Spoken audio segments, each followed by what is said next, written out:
The Lord be with you. A reading from the Holy Gospel according to Mark. Some Sadducees who say there is no resurrection came to Jesus and put this question to him, saying, "Teacher, Moses wrote for us, if someone's brother dies, leaving a wife but no child, his brother must take the wife and raise up descendants for his brother. Now there were 7 brothers. The first married a woman and died, leaving no descendants. So the second brother married her and died, leaving no descendants, and the third likewise. And the 7 left no descendants. Last of all, the woman also died.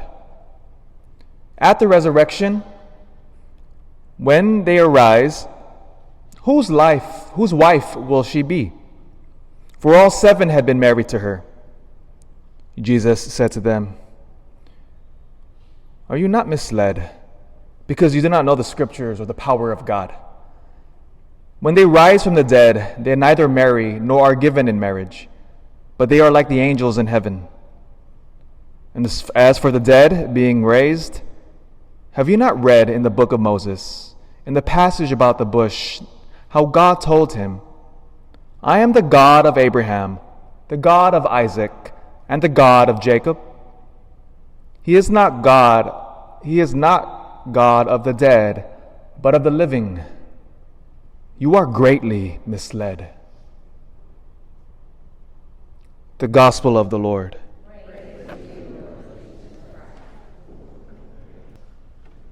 Thank you to all of you who have been praying these past 2 days. As I've mentioned, again, we've had some heavy funerals on Monday and then yesterday. And at the gravesite, and I've seen this now as over 13 years a priest, whenever we bury somebody, the emotion hits hardest. And we've all been to funerals before. It's when the moment comes to lower the casket into the ground. That's always the hardest. And so it was the same thing when we lowered that 22-year-old young man, and I was watching the parents, and the emotion was overwhelming. But this is where we remember the resurrection. This is where we remember it. Because for us Christians, when we see our beloved dead lying in a casket, it is heartbreaking. There's no other way to say it. But remember the resurrection, which Jesus speaks about here today. We get our bodies back, now glorified. These bodies of ours, which over time, as we all know, become decrepit and weak and frail, no matter how strong we are, we get it back. And this is why the casket, for us Christians as believers, is a sign of hope, as much as it is a sign of pain. There's one beautiful account in the Confessions written by St. Augustine. He recounts a conversation he had with his mother, St. Monica. And it's a beautiful scene. They're coming towards the end of their lives. They're on a windowsill, sitting on a window on a beautiful Italian summer day, evening time. And St. Augustine describes it beautifully. He says he's sitting with his mom on the windowsill overlooking a garden, and they're talking about the beauty and the glory of heaven, and how he's trying to imagine what will heaven be like, living with all the angels and saints. And a mother and son having this beautiful conversation. And she would eventually grow sick in the city of Ostia, because Ostia was the port city of Rome. Because remember, if you call Rome is inland. It's about an hour drive from the coast to get into Rome. And so the Romans built a port city where they would bring in the goods and then ferry the goods into the city of Rome up the Tiber River.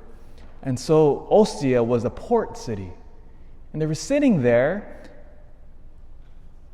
and she fell sick. And on her deathbed, Augustine and his brother are there crying, of course. Their mom's about to die. And then in their grief, Augustine's brother turns to the mom and says, "Mom, we don't want you to die in a strange land," because they were originally from North Africa. and said, we're going to take your body and we're going to bury you in North Africa. We're going to bury you at home.